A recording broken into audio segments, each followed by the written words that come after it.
Hello everyone and welcome back to the Sip and Spin YouTube channel. My name is Skylar and over here is Brittany. We are playing our next part in our visual novel series for Dream Daddy. Yes. We left off after having just scored an S on our first date with Brian. Yes. Played mini golf and found out that we really are a bad loser. And can't stop lying. So that's us. We're pathological liars. We need therapy. But yeah, so we're just gonna jump right back into that. Yeah. Let's get to it. See what today holds. While I'm doing my afternoon word jumbles, I hear the mail truck pull through the cul-de-sac. I wonder if we got any coupons today. The nice mail person slides a couple letters in a large yellow envelope through the slot. It takes a couple of tries for them to get it in. Hey, my coupons! I take a closer look at the large yellow envelope. I lightly knock on Amanda's door. She probably has headphones on. Amanda? She yells through the door. What? I have something for you. I'm kind of busy right now. Can you come back later? Okay, just thought you want this big old envelope we got from HIA. Immediately, Amanda pushes her door open. Horn Institute for the Arts? I mean, if you're busy, I can come back. Father, please. I hand her the envelope, which she tears open with her teeth. That's probably bad for your teeth. She doesn't seem to hear me and spits out a piece of envelope. She's feral. Love it. She pulls out a letter and unfolds it. And? The suspense is killing me. This is her dream school. Amanda's face is unreadable. Oh, what if she doesn't get in? I know. That's gonna be so sad. I can't believe this. Oh, no.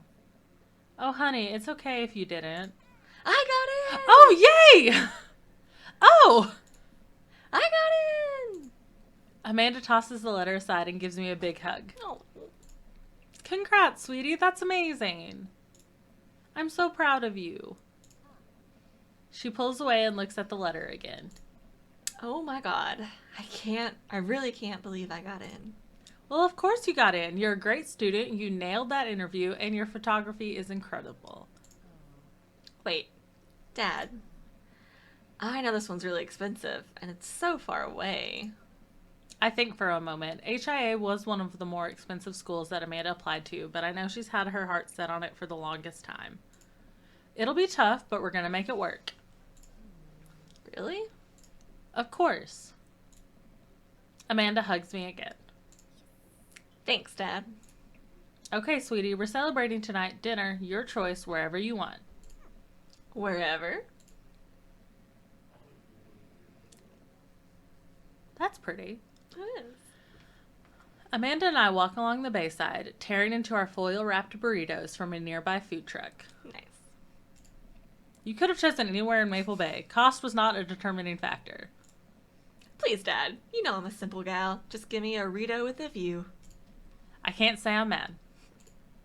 Amanda and I sit on a patch of grass and watch ships sail lazily through the bay. And the dorms are right near a bunch of cafes, and there are all these galleries nearby. And there's a discount if you bring your student ID, and... Amanda, slow down. You're going to choke on your burrito. I know, I'm just excited. Did I mention that the students get their own studio space once they're seniors? That's cool. And we get all the professional photo editing software for free? It's nice to see Amanda so enthusiastic about HIA, but I wish she wouldn't do it between bites of her burrito. I thought I taught her to chew with her mouth closed. I wonder who my roommate's gonna be. You take a survey online and they match you with someone with a similar major and interests. I bet we're gonna be best friends. Craig and I were. A good roommate can be a lifelong friend. But don't even get me started on bad roommates. Oh no. I'm just kidding. We didn't have a bad roommate. Our only other roommate was that puppy that Craig brought home one night. We spent a semester fabricating a story about our new foreign exchange student who had a really bad cough that sounded exactly like a dog's bark. Carl ruled. Ooh, they let you have animals in the dorms if you get a note saying you need one. I bet I could forge one. I think I'd get a rabbit, or maybe a snake, or maybe both. Would the snake eat a rabbit, though? Oh boy, I think I'll leave all that up to you. She's so excited, I don't want to disappoint her, but I need to be real for a second. So, I had that talk with Mr. Vega. He didn't tell you about the dumpster fire, did he? What? No. I don't want to put a damper on the good news, but I need you to knock it out of the park these last few months of school, okay? If you really want to go to Horns, we need that scholarship money. I know you can do it. Okay. I promise I'll try harder. I pat her on the back. Think you can handle a 14-hour drive to come home for the holidays? There's going to be some treacherous ice roads to cross. And don't even get me started on the paranormal occurrences. Well, it'll be worth it if I get to see you.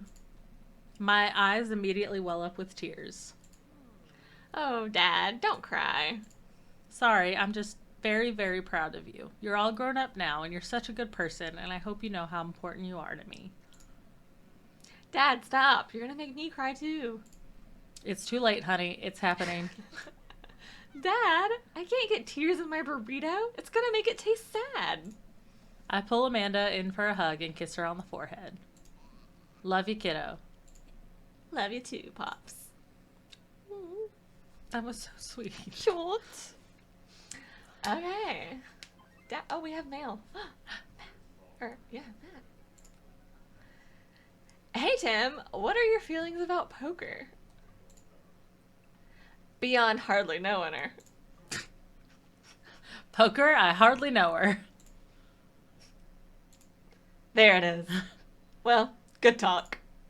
Wait, I actually like poker. I just saw the joke and I had to take the shot. Please, Matt, I'm a dad. I'm contractually obligated. No, I get that.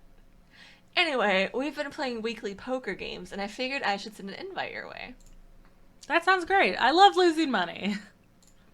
Cool, dude. See you soon. Lose that money. I guess we're gonna go play poker. I guess so. Matt came at us. Hey. Is that Joseph's house?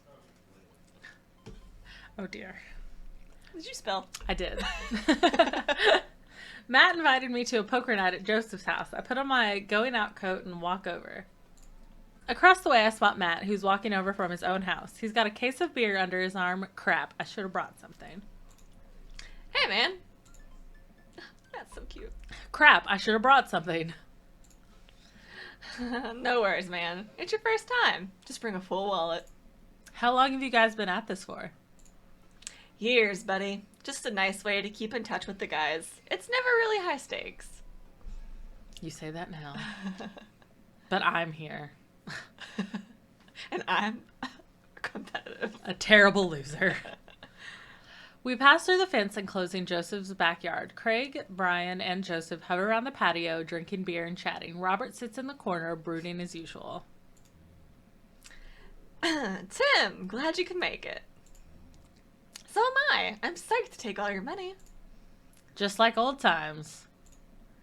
Craig's the resident shark. We prefer the term person who's good at poker. I'm well aware. Craig's always been suspiciously good at poker. Are you still as terrible as you were in college? Poker face or tell the truth? For once, I don't want to lie. We've been doing it this whole time. Tell the truth. Yes. I am still terrible at poker. My tell is a sustained childlike giggle. There's no way you're as bad as Joseph. Joseph shrugs. This is basically my tithing. I'm giving back to the community. Plus, I'm happy to just sit here and eat all of Brian's snacks. Guess who brought pigs in a blanket? That is a good snack. Not Craig. Hey, my chia seeds and granola energy bars are just as delicious. Are they? Everybody laughs. Let's just get the game going. We all take a seat at the table and Matt starts dealing cards. The first couple rounds go by easily as I'm getting the hang of things, but it's obvious that Craig is running the show here. Craig, how did you get so good at this? It's pretty easy. You just start getting a feel for everybody's tail. Like Matt will scratch his ear. Hey. Brian adjusts his pants when he's trying to lie. Now wait a second. And I think you just loudly announce to the whole room when you have a good hand. Yep, that's me. What's Joseph's tell? Everything. Literally everything. That man is an open book. He couldn't lie if he tried. Well, at least I have God on my side. See, you can't even say that with a straight face. What about Robert? Honestly, the man's an enigma. Robert raises his glass of whiskey to us in a solemn salute. Love that. I think he'd wipe the floor with us if he actually tried. I'm just here because I enjoy the company. Robert pulls out his phone and stares at it. Robert, is that a flip phone? Yeah. What, are you a drug dealer now? Yeah. What do you need? Horse? Speed? What is that? Tawana? Tawana? Johnny's? What is that? I don't... The only one I've heard of is Speed. Okay. I don't even know what horse is. Is it like horse tranquilizer? That's what I would say. But that last one, I don't know. Yeah, literally no idea. It's above my drug knowledge. I can get you the street stuff easy. But if you're looking for something exotic or a designer that's maybe 72 hours and a favor called, maybe I won't need you today. Maybe I won't need you tomorrow. But someday. Oh, I don't really. I think I'm good. Right. But still, if you got the coin, I got the goods. Dot, dot, dot. I dropped my phone in the toilet, and this is a backup until I can get it replaced under warranty. Everyone murmurs their sympathies. We've all been there. I actually have not. We go back to playing. I really got to stop eating these pigs in a blankets. Pigs in blankets? I don't know. Or, I don't know. But they're very good. I think there might be cheese in them. Oof, I don't know if I got enough to raise you on this round. You can always bet your firstborn. If you think you can handle another one, be my guest. Briar and Hazel are a handful, to say the least. Buddy, you think 3 kids is a handful? Try 4. I'm operating at 100% dad capacity at all times. Actually, it's technically 5. Christine saw a commercial for one of those dolls that poop and wouldn't stop asking for it. We ended up getting it for her birthday, but she's so grossed out by the fake baby poop that she makes me change its diapers. So now I'm changing the real baby and the fake baby. There's just a lot of poop in my household right now. Daisy got one of those a while back. One night I walk in on her after she tried to take the doll apart to see how the poop mechanism worked, but then she couldn't put it back together and started crying. Poop everywhere. Fake poop, but still. That reminds me of... Wait, do we all have poop doll stories? Everyone nods in agreement. Guys, I really don't need any more poop in my life than there is already. Can we just get back to poker and not talk about poop? Matt deals another hand and we can quickly forget about the poop. We run out of pigs and blankets, so we switch over to Craig's healthy snack food. It actually isn't terrible. These kale chips are phenomenal. We should sell these at the coffee shop. It's my own recipe. I'd be happy to give it to you guys. I can see it now. Pierce the kale. Chips. Tot, tot, tot. Pierce the Veil is a popular post-hardcore screamo band out of San Diego. I'm aware. We all look at Matt, confused. It's maybe not in any of your wheelhouses. How's the shop nowadays? Busy as ever. I'm toying with the idea of hiring on another person to work the counter, but I haven't found a good candidate. If Amanda's looking for a summer gig, let me know. That's really nice of you, but I think she's been burned too badly by coffee shops before. Literally, not figuratively. Matt cocks his head to the side. I'll ask her, though. We get down to the final hand of the night, and it's Craig in the lead by a landslide. Joseph has long since lost all of his chips and has taken to tidying up or refusing any help from the rest of us. Brian deals us all cards. So, what's it going to take for Robert to give a damn on this round? Robert looks up from his half-empty glass of whiskey. Do you really want to unleash the beast? Well, now I'm curious. I got a long history of being a gambling man, but I'll only do it if you make it interesting. None of this penny chip nonsense. I got a Lily's 18-year single blend sitting in my closet right now. Was saving it for when River turns 21, but I'm willing to put it up as collateral. Now you're talking my language. He throws the keys to his truck on the table.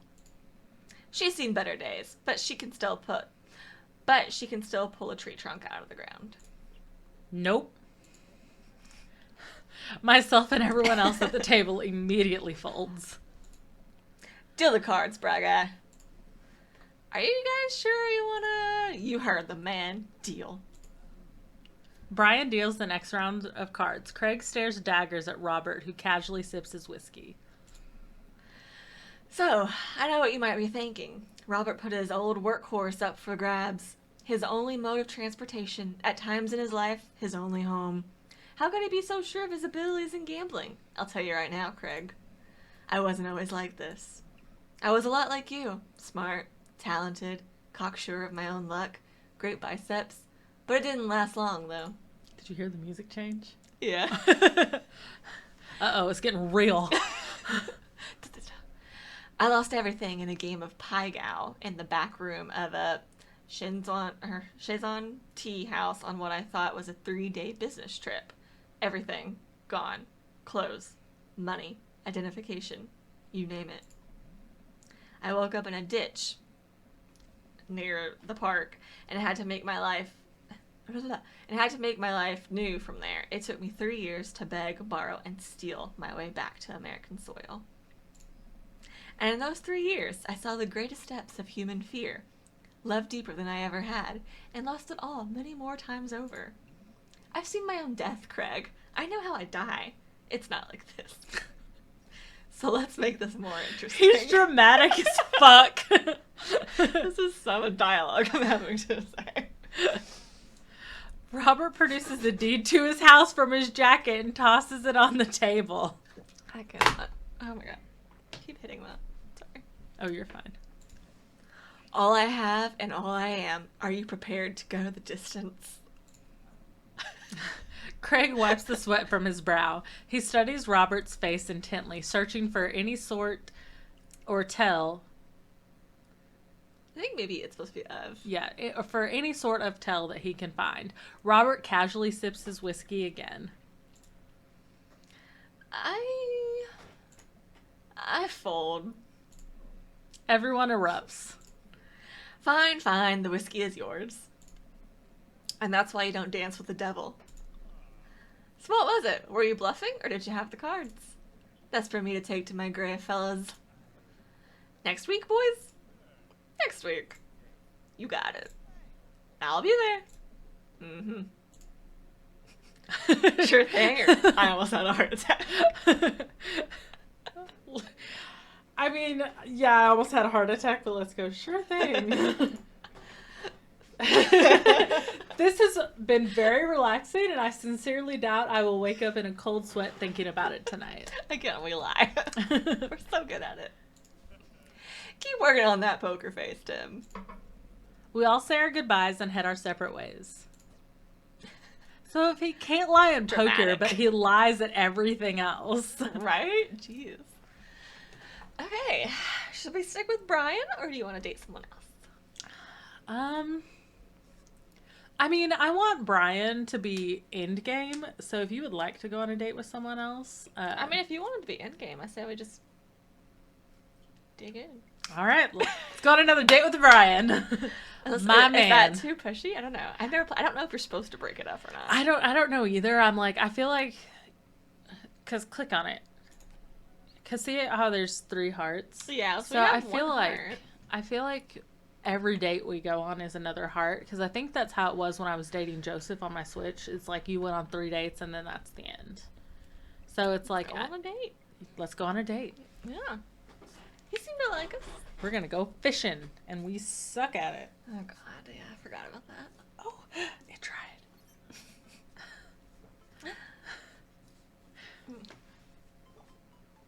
You don't say your line first, and then I'll read. Oh, I didn't even notice that down there at the bottom. Oh, I have a message from Brian. Hey, Daisy and I are going fishing tomorrow. Are you in or out? Oh no, I've been dreading this day. I accidentally boasted about my abilities as a fisherman to Brian, and now he's challenging me to another dad off. I've been doing my fishing research online, but I'm nowhere close to being an expert. Still though, I have to accept. You dug your own grave, lie in it. I typed back to Brian. Sounds great, man. Super excited to catch all of those fish. Make sure your mower is in good working order because you're going to be all over my lawn this weekend. That'll show him. Great. Brian responds back, letting me know that tomorrow he'll pick us up at an hour I had previously forgotten existed. Man, that's going to be a rough start. Oh, my sister and my mom and my dad all made fun of me at lunch today because there was a soccer game on the television at the restaurant, and I was watching it, and I was like, I love watching soccer. I was like, but typically I've always watched Premier League, and this was like the Women's Euro League game that was on. It was Belgium versus Iceland. And so I was telling them about how in college that I would wake up at like 5 or 6 in the morning on a Saturday to do my laundry and watch the Manchester United game. Because one, since it's 6 hours ahead in England, it had to be like 5 or 6 or sometimes 7 a.m. when the game would be on, because that would be like 11, noon, or 1 over in England. But the good thing was that I had all of the laundry machines to myself because no one else was awake at 5 a.m. on a Saturday, so I could do my lights, my darks, and my whites in every single washer. Because the thing with doing your laundry in college is if other people are trying to do their laundry, only take up one washer and dryer. Do not do all of your loads in all of the washers. It's just not cool. But if you're the only one in there at 5 in the morning on a Saturday morning, you can have all 3 of them. Go ham. And my dad was like, ew. He was like, I love Alabama football, but you would never catch me waking up at 5 a.m. on a Saturday to watch a game or anything. And my sister was like, because she wakes up at like 1 p.m. and stays up till like 5 a.m. And she's like, I could never, ever even fathom that. Yeah, that's dedication. That's what that is. It was. But it was also cheating because I just wanted to get all my laundry done as soon as possible. So I wanted to do it while there was no one there. There it is. Nice. But also the games were really fun to watch. Amanda comes into the room from the kitchen eating a cheese stick by biting it off piece by piece like some kind of monster. I didn't raise you like that. What? It's called string cheese, not chompy cheese, for a reason, Amanda. For some reason, when he said cheese stick, I immediately thought of like a fried cheese. Fried cheese. Yeah. I was like, how else are you supposed to eat it? But now I realize. The poorly guy. Did you just call me in here to criticize my controversial string cheese eating technique or what? No, Amanda, we have to go fishing tomorrow. Well, you have to go fishing. I get to play with Brian's dog. How do I become a master of fishing overnight? You went fishing in the Girl Scouts, didn't you? Nope. My stint in the Scouts was brief and purely transactional. Thought I could get free cookies, but I didn't know that I had to, like, be outside and tie knots and stuff. But I have to beat Brian. Dad, let me tell you a story. Do you remember last summer how I applied for a job at that coffee shop across town? Give me a refresher. During the interview, they asked me if I knew how to work an espresso machine, and I really wanted the job, so I lied and said yes. On that first morning, there was a line out the door, and within half an hour, I severely burned my hand, and they told me to go home and never come back. I still have a scar from that. Of course I remember. What does that have to do with fishing? The burn is a metaphor, Dad. I don't get it. You can lead a horse to water. What do horses have to do with fish and burns? Tim. Dad, please. I don't get your obsession with competing against Brian. You wouldn't understand. It's a dad thing. It's a you thing. It's a you thing. Please try explaining it to me. Okay, Brian's just... He just thinks that he's so much better than me. No, he doesn't! And he purposely reminds me of that whenever he can. It's like he has to one-up me. I have to beat him at his own game. Is that what you think is happening here? No, Amanda. Okay, good. I know that's what's happening. All right, Pops. We should both be getting some sleep. See you in the morning? Night, Panda. Delusional man. I know. I brush my teeth and throw on some pajamas. I climb into bed, set my alarm, and close my eyes. Okay, sleep. Dot, dot, dot. Dot, dot, dot. I am wide awake. Oh, shit. Yeah, it's only like, what, 8 o'clock? Not even 8 o'clock? No, it's like 7:45. Yeah. I can't help but think about the last time I went fishing, hoping that there's something I can glean from it to give me an edge over Brian. I was about 9 years old. My dad woke me up one morning and told me to get dressed and meet him downstairs. It was still dark out. I had no idea what was going on, but before I knew it, we were both alone on a freezing cold lake. I had to sit there for hours while it got hot and muggy, the air thick with bugs. I picked up mosquito bites while my dad sat in stony silence, fishing pole in one hand and a beer in the other. We didn't catch anything. On the long drive home, my father bought me a pack of cigarettes and didn't say a thing. That didn't help, and I think I have some repressed sadness about my father. I'll deal with that later. Jeez. I'm sitting on a boat in the middle of a body of water. I can't see any land, but I know it's a lake. The water is placid and still. I'm holding a fishing pole. I don't understand why, but it feels like my life depends on catching fish right now. I cast my lure into the water and wait, and wait, and wait. My whole being is filled with hopelessness as I watch the line disappear into the depths below. You used the wrong lure. I look up and see my father, just as he looked that one cold morning, disapproving.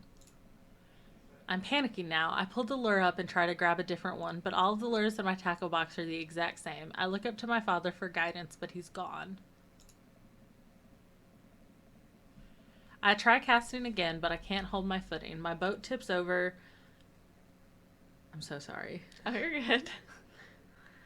What are you doing?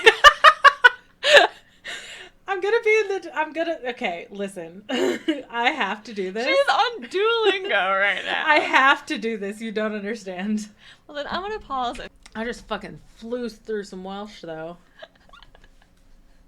Okay, well, that little interruption. We are back. Sorry. For both things that just happened. Skylar, had to do her language and... I did. It was crucial. There was a crucial time. There's 6 minutes left on the buzzer. It was an emergency. It was an emergency. I try casting again, but I can't hold my footing. My boat tips over and I fall into the water, sinking further and further. I see the multitudes of fish that had been lying just below the surface, all swimming around me as if to taunt me. One fish swims up to me. He has Brian's eyes. You gotta use a neutral buoyancy lure if you're trying to catch trout, buddy. I jolt awake to the sound of my alarm. It's fishing day. That would explain the weird dream. I groggily slip on clothes and get ready. I spot Amanda's door half open and still see her curled up in a mountain of blankets. Walking over to her bed, I give her a tiny kiss on the forehead. Fishing day, kiddo. You ready? Oof. No. Well, you gotta get up. I can't do this without you. Also, stop sleeping in your clothes. Amanda pulls her comforter over her head. Never. Amanda. I'll get up in a minute.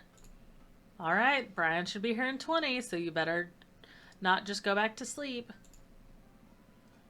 Amanda sticks her hand through the blanket to wave me away. I leave her room and make myself some coffee and another cup with lots of cream and sugar for Amanda whenever she gets up.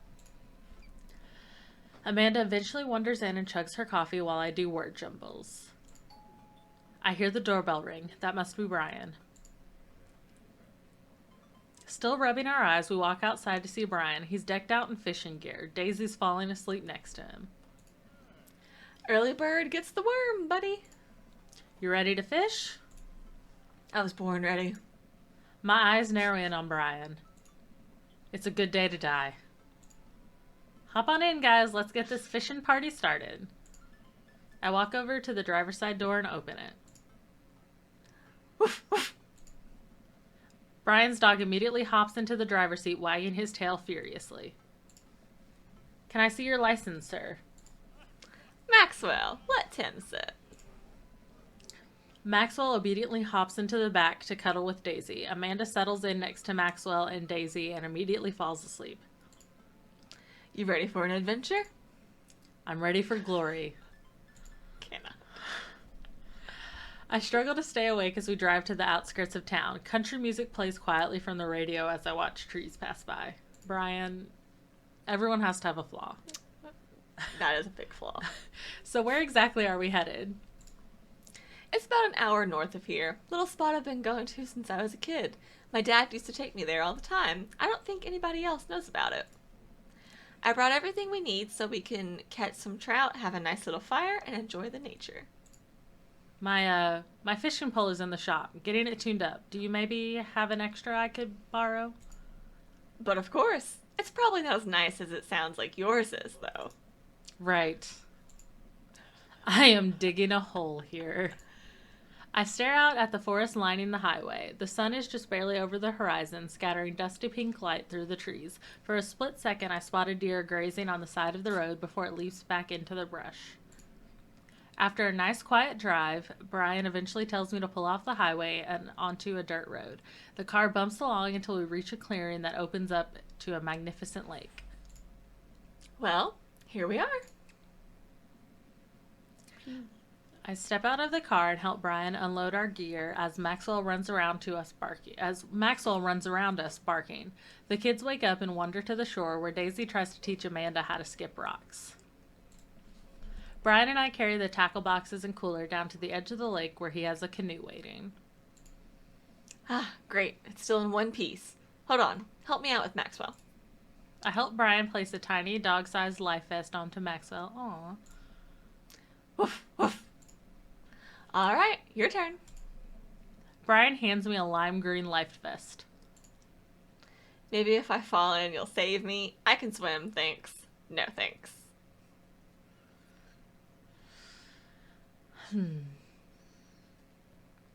Maybe if I fall in, you'll save me. Let's do it. If I fall in, I'm counting on you to rescue me. Nice. Suit yourself. Brian turns to Amanda and Daisy, who are still skipping rocks. You kids want to fish? I'm good with just throwing rocks into the water. Amanda hurls a rock into the pond with gusto. Yeah, take that, water. Amanda, you're supposed to be skipping them. Is that what we're doing? Daisy, don't you want to fish? I think catching fish is kind of inhumane. We're gonna go explore in the woods and look for bugs and stuff. Alright, be safe. Don't go too far. Brian puts the life vest around himself and we throw all of our equipment into the canoe. Maxwell happily jumps in and takes his place looking out over the front of the boat. I get into the canoe as Brian shoves off. We paddle together to get ourselves in the middle of the lake. Most freshwater fish usually feed at dusk and dawn, which is why I had to get you up so early. Yeah, I know. That's pretty common fisherman knowledge after all. Fisherman knowledge that I am knowledgeable about. Still a gambling man? Oh, God. You know it. Let's see who can catch more fish. You can catch more than one. You're off to a great start, Tim. Sounds easy enough to me. What's on the line? Besides all the fish I'm going to catch, obviously. I was thinking something a little more high stakes than mowing the lawn. Custody of our children? More than that. Let's say, if I win, I get your weed whacker. The Why? The Whackmaster 2000? That's a limited edition. But if you win, you get my pole. Okay. you get my pole saw, the Reach and Cut 3000. The cordless version? That's the one. That's a dildo. It has good reach. And it's cordless. You know. I hate it here. Shit. The Reach and Cut 3000 is state of the art. My weed whackers are prized possession, but there are those hard to reach branches at the back of the yard that have been begging for a pruning. You're right. It's all innuendo. You're on. All sexual. We shake on it. That sounded like it hurt. I suddenly remember that I don't know how to fish. My foolish fatherly pride will one day be my undoing. Oh my god, I'm gonna have to fish, aren't I? This has nothing to do with you being a dad. You're just a pathological liar who hates losing. Yeah. I watch as Brian ties a lure and does some stuff I can't quite follow with his fishing pole. He casts into the lake. Oh boy, now I have to do that. I stare down at the tackle box and at the pole in my hand.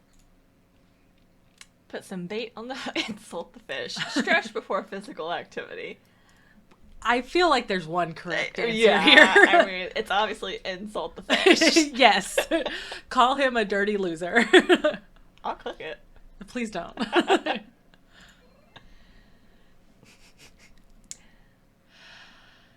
I fish a worm from the styrofoam container Brian brought. It's slippery, but I think I can get it onto the hook if I just focus.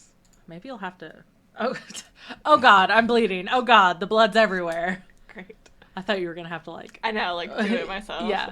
The worm is not on the hook. Need some help? No, I meant to do that. The blood attracts the fish. They can smell it up to a mile away, you know. I think that's sharks. I think that's sharks. No, it's definitely fish. Now what? Perform fish mating call, tie a knot or something. Meditate. I don't know. You pick this one. Oh, no. Meditate. I don't know. Pick tie a knot or something. What are you tying a knot in? I don't know the fishing line. I have no fucking clue. I don't know how to fish. Should I call Maddie? Or meditate. I don't know what you would tie a knot in, but I feel like you could play off meditating, like just getting into the zone. Yeah, maybe. Fishing. Although I don't know if he's a meditating type of guy, so he might hate it if we meditate. I don't know. This is your guy. You guys are in tuned. What would he like? What would Brian like? Well, my instinct said tie a knot or something, but now I don't know. I mean, we can tie a knot. What if we get black smoke? I'll cry. I will cry. You're not gonna cry. I will cry. Just click it. I'm so good at this. I take my pole and try to tie an elaborate-looking knot to impress Brian, the classic hunter's bend. I learned that in my youth. Yep, this one isn't coming apart anytime soon. With this knot, I will cast my heavenly line upon the unsuspecting water and deliver unto us a bountiful harvest. I look over to Brian.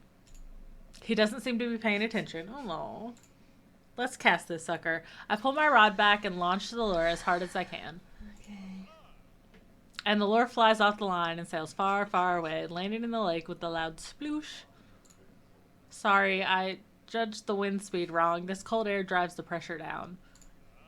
Go ahead and take my pole. I know it's hard switching to a new pole you're not used to. I'll fix up another lure.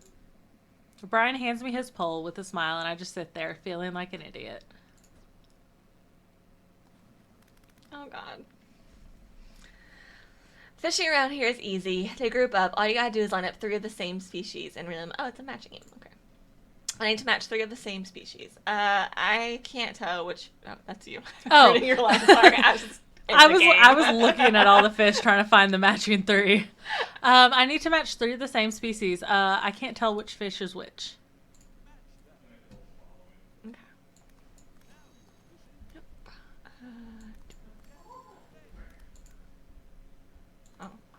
Move! That's the Atlantic salmon. Like most salmon, they swim upstream to spawn, and they're among the largest salmon species. Just wanna... There we go. You have to, like, aggressively move this. Oh. No. Oh, switch that one down at the bottom. This one? Yeah. Okay.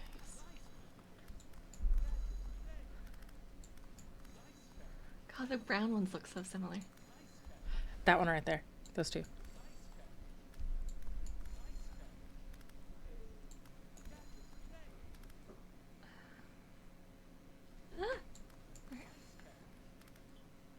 I feel like leaning so far. I feel like I'm out of the camera. Oh, you're fine.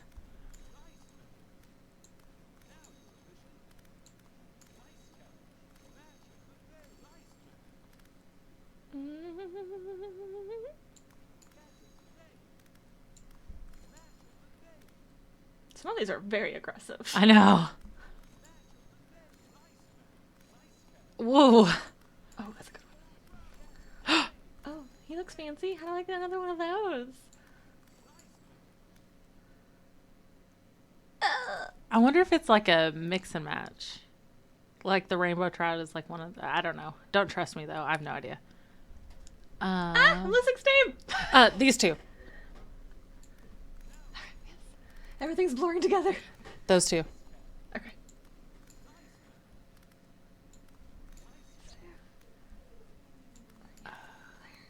Oh, I got another one. Oh, I need to get another rainbow trout.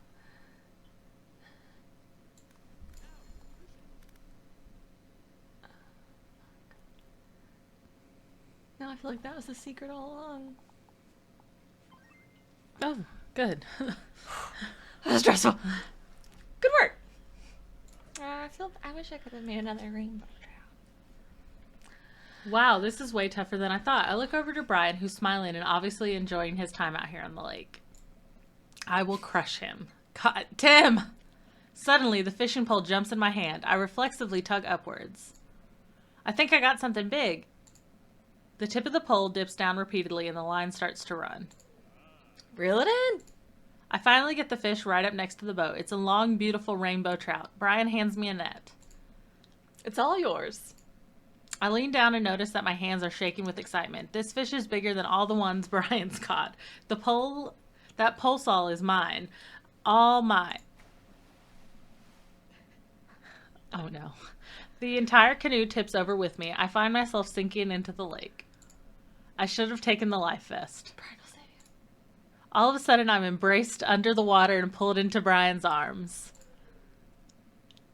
I'm finally dragged upward, sputtering water. All of our gear floats on the surface. Maxwell doggy paddles around us in circles, having a great time.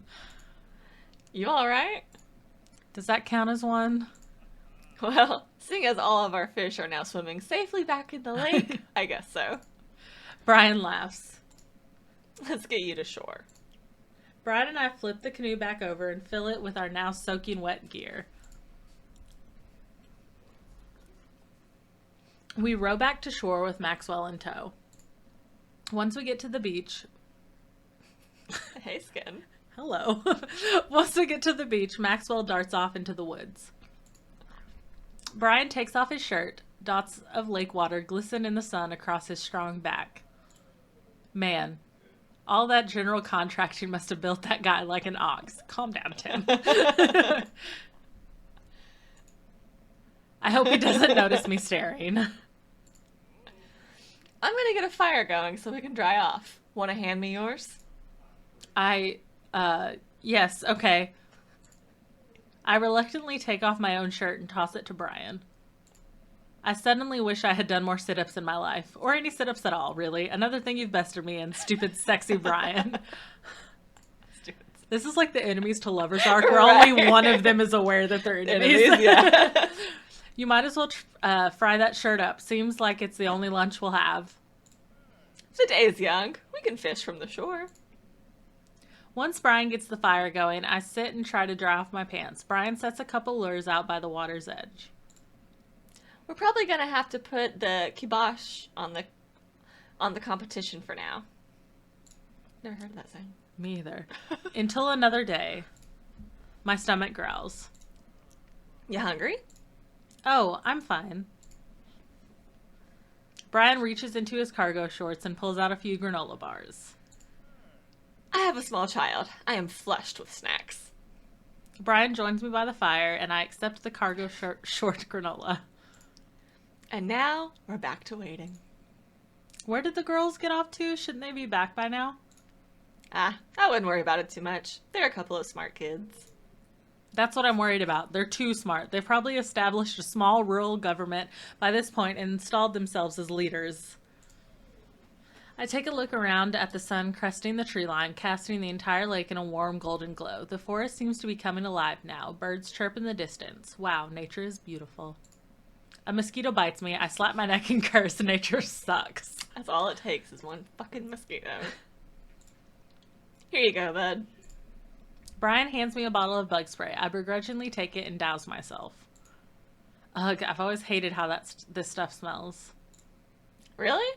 I've always kind of liked it. Reminds me of being outside. Maybe you and I have different sentiments on the outdoors. Maxwell comes bounding up to me, a huge stick in his mouth. He drops it at my feet and looks at me expectantly. Throw the stick towards the woods, fake out throw, break the stick in half to assert your dominance. Throw the stick towards the woods. We're not going to be a dick to the dog. Never. Oh. I hurl the stick as hard as I can towards the tree line. Maxwell bolts after it, running as fast as his stubby little legs can carry him. Oh. Which consequently is not very fast. It is very cute, though. Nice throw, Tim. I turn away so he can't see me blush. Maxwell brings the stick back to me, clearly proud of himself. Good boy, Maxwell. You're a very good and speedy boy. You're the world champ of fetch. It's time for the pets. What's the plan? Oh, gosh. But pets never fail. Scratch behind his ear. Rub that belly. My dog likes all of those. Yeah, Lana's a very big butt pat girl. Belly, I feel like, is a little harder. Like, she's not as into that. Yeah, and I think belly is just a bit more, depends on the dog. Yeah. Like, some of them really, really hate it. I think you can't go wrong with a scratch behind the ear. Me either. I think that's a good standard. Okay. I give Maxwell some nice little scratches behind his floppy ears. He responds in kind by licking my face. Aw, doggy kisses. He really likes you. Be careful. He's going to try to follow you home if you keep that up. I scratch Maxwell's ears more intensely. I'm going to steal your dog, Brian. We both laugh, but I'm only kind of kidding. While I'm playing with Maxwell, fish begin routinely pulling on Brian's lines. I watch Brian effortlessly fillet the fish, squeezing a bit of lemon on them, and frying them up in a cast iron pan. Before we know it, we have a feast fit for a couple of shirtless dudes. Amanda and Daisy emerge from the woods looking totally unscathed. Whoa, Dad Bod Patrol. I'm going to have to issue you both a citation and ban you both put your shirts on. They're a children present. Brian tosses me my now dry shirt. I pull it over my head, thankful that I will no longer be distracted by Brian and his pecs. Where have you guys been? Studying entomology. What? We were playing with bugs. I expected you guys to be more covered in, like, mud and stuff. Daisy looks offended. What do you take me for? A child? Amanda puts a hand on Daisy's shoulder. Right. We take a seat around the fire, and Brian serves us all generous piles of fish on paper plates. It's absolutely delicious. Why does he have to be good at everything? Fish taste okay? Daisy and Amanda both nod furiously, mouths full of fish. It's incredible. I've never had fish this good. Yeah, it's great. Old Harding family recipe. Why are your pants wet? Well, Amanda, we were out there on the lake, and then I accidentally tipped over that boat. Don't worry. All of the gear floated to the surface, so we didn't lose anything. Right, Tim? Yeah, that's exactly what happened. I can't believe he just covered for me. Oh. Gosh, he even out-humbles me. He's trying to beat me at everything, including my world-famous sense of humility. We finish our fish and end up playing catch with Maxwell for a little while before we decide to head out. After cleaning up the camp, we pack up the station wagon and let Maxwell into the back seat. The poor pup falls asleep in a cuddle puddle with Amanda and Daisy. They've had a long day. Been an ordeal today, bud. Let me drive you guys home. I want to prove that I'm the most awake dad on the block, but yeah, I'm beat. Fine. As we drive away, I take one last look at the lake disappearing behind us and smile. I rest my head against the window, and the low rumble of the dirt road beneath us lulls me into a peaceful sleep. Hey, sleepyhead. I open my eyes and realize that I had dozed off in the car. I self-consciously wipe a bit of drool off my chin. Oh, hey, I was resting my eyes. Just in case we suddenly have to jump into any sort of conflict, so I'm super awake for it. And ready to fight. With my strong arms. Oh my god, Tim! It's all good. You earned some rest, buddy. Thanks for coming out with us today. I had a lot of fun with you. Thanks for inviting us. I also had fun, actually. Look how cute his little face is. Glad to hear it. Take it easy, yeah? You too. Take it the easiest. Brian chuckles to himself as he unloads the car. Amanda and I get inside and immediately collapse onto the couch. Long day. Yep. I was so close to that pole saw. Pole saw? Yeah, Brian and I were competing to see who could catch the most fish and... Stop. Why do you care so much? Manda Panda, just look at the guy. He's so obviously got my number and he's rubbing my face in it. Dad, I love you. But you're kinda dumb sometimes. Dumb or clearly the superior dad? You know what? I don't have the energy required to properly unpack your weird fixation with asserting your masculinity. Go off, queen. I'm going to bed. Night. Amanda slides off the couch and face down... What? Amanda slides off of the couch, face down onto the floor. Just going to bed. I'm a tired slug. Amanda, that floor is disgusting. I don't care. Well, night, honey. Night, Pops.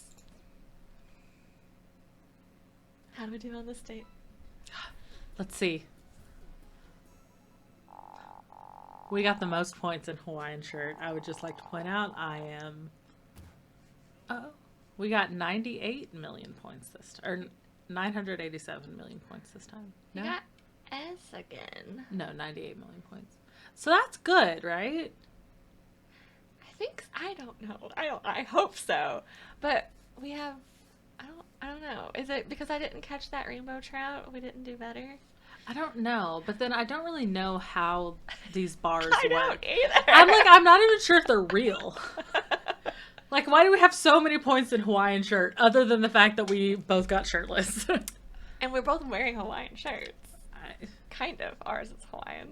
Yeah. I don't know. And maybe it was just all made up. Are these ratings, are these real? No, it's better over here. Yeah. Are these real? Tell me. What is the lore on the ratings? Are you just making shit up as you go along? Because, like, same, but also I need to know for my sanity. I don't think we will ever know. Is this a good score? Is S a good score? Typically in gaming, S is a good score. It turned orange. I don't know why. Well, I hit the mic and then I just kind of held it to make it feel better. There. Cute. Well, we finished our second date with Brian, so And we are it going went to, well, and we hope and think it went well. If not, I guess we'll find out when he hates us. Maybe we'll find out on date number 3. Yes, so, but we are going to end it here for this episode. We hope you guys enjoyed. Please like and subscribe, and we will see you next time with the next episode of Dream Daddy. Bye. Bye.